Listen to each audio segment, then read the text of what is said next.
உயிர்த்த ஞாயிறு தாக்குதலுக்கு திட்டமிட்டவர்கள் ஒரு பக்கம், உயிர்த்த ஞாயிறு தாக்குதலை எவ்வாறான வகையில் நகர்த்த வேண்டும் என்று மாஸ்டர் மைண்டாக செயற்பட்டவர்கள் என்று பல ரகங்களில் இருக்கிறார்கள். இவர்களுக்கு குற்றவியல் சட்டத்தில் எவ்வாறான வகையில் வழக்கு தாக்கல் செய்யலாம் என்பதை சட்டமாதிப திணைக்களம் வகைப்படுத்தும். சட்டமாதிப திணைக்களம் அதனை வகைப்படுத்தி வழிநடத்தும். அதன் பின்னர் சட்டமாதிபர் மேல் நீதிமன்றத்தில் இந்த குறித்த வழக்கை எடுத்துச் செல்வார். மேல் நீதிமன்றத்தில் இந்த வழக்கு எடுத்துச் செல்லப்படும். அந்த வழக்கை மேல் நீதிமன்றத்திலே சட்டமாதிபர் தாக்கல் செய்கின்ற போது அதற்கு நீதிமன்ற சொல்லாடலாக குற்றப்பகிர்வு தாக்கல் செய்வதென்று கூறப்படுகிறது. குற்றப்பகிர்வு சட்டமாதிபரினால் தாக்கல் செய்யப்பட்டு அடுத்த கட்டத்துக்கு இந்த வழக்கு எடுத்துச் செல்லப்படும். அதன் பின்னர் நீதிமன்றம் குற்றவியல் சட்டத்தின்படி அந்த வழக்குகளை வகைப்படுத்தி இறுதி செய்கின்ற பணிகளை முன்னெடுக்கும்.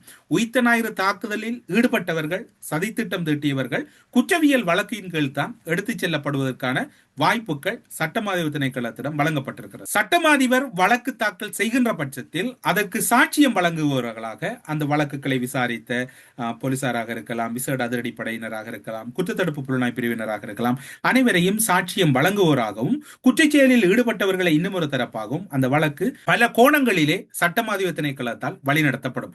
சட்டமாதிப திணைக்களத்தால் மேல் நீதிமன்றத்திலே தாக்கல் செய்யப்படுகின்ற வழக்கு என்பது வெகு விரைவாக ஒரு தீர்ப்பை நோக்கி நகர்வதற்கான ஒரு ஆரம்ப கட்ட முகாந்திரம் என்று கூட இதனை சொல்லலாம். சிவில் வழக்கு என்றால் அது ஒரு சாதாரண குற்றம் அல்லது மிகவும் அந்த சமூக மட்டத்திலே போலீசார் மட்டத்திலே கையாளப்பட வேண்டிய குற்றங்கள் சிவில் வழக்காக பார்க்கப்படும். ஆனால் குற்றவியல் வழக்கு என்பது அந்த சமூக மட்டத்திலும் அல்லது அந்த நாட்டிலும் மிகவும் ஒரு பாரதூரமான ஒரு குற்றமாகவே பார்க்கப்படுகிறது. இதற்கு சிறந்த உதாரணமாக அரசியல் செயற்பாட்டாளரும் சிவில் சமூக செயற்பாட்டாளருமாக இருக்கக்கூடிய கருணாநிதி என்பவர் வழங்கிய செவ்வியிலே உயிர்த்த ஞாயிறு தாக்குதலோடு தொடர்பானவர்கள் அந்த முன் வரிசையில், அதாவது அந்த புத்தக வெளியீட்டிலே முன் வரிசையிலே அமர்ந்திருக்கிறார்கள் என்று அவர் ஒரு செவ்வியிலே கூறுகின்றார். அதில் அவர் கூறுகின்ற போது இந்த குற்றவாளிகள் என்றுதான், குற்றஞ்சாட்டப்பட்டவர்கள் அல்லது குற்றச்சாட்டுகளோடு தொடர்பானவர்கள் என்றுதான் அவர் அந்த அர்த்தம் பட கூறுகிறார். இவ்வாறுதான் அந்த குற்றவியல் வழக்கு குறிப்பாக நகர்த்தி செல்லப்படுவதற்கான அதிக வாய்ப்புகள் இருப்பதாக கூறப்படுகிறது. அது மட்டுமல்லாது உயிர்த்த ஞாயிறு தாக்குதல் என்பது குற்றவியல் வழக்கு கூடாக விசாரிக்கப்படுகின்ற போது அதில் இன்னும் பலர் கைது செய்யப்படாமல் சாதாரணமாக நடமாடுகிறார்கள்.